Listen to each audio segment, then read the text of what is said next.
Hello dear subscribers, today I will tell you how you can easily fix your error. So if you receive Instagram error editing your profile, so how you can fix it.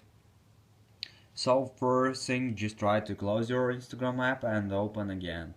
This is the first way you need to try. Another way you need to try, just go to the settings, and in the settings you need to find Wi-Fi. If you're using Wi-Fi, just turn it off and turn on again. If you're using mobile data, just turn off and turn on again your mobile data. Also, you can try to turn on airplane mode, wait a few seconds and just turn it off.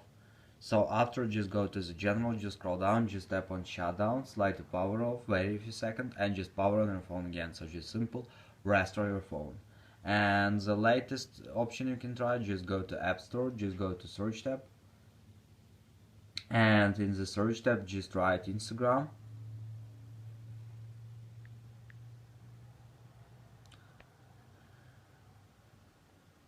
And if you see here not open but update, just tap on update. It means that you have available updates for your Instagram app, so just download and install them on your iPhone. So this is a way how you can also do it. So thanks for watching, have a nice day, subscribe to my channel, click like, and goodbye.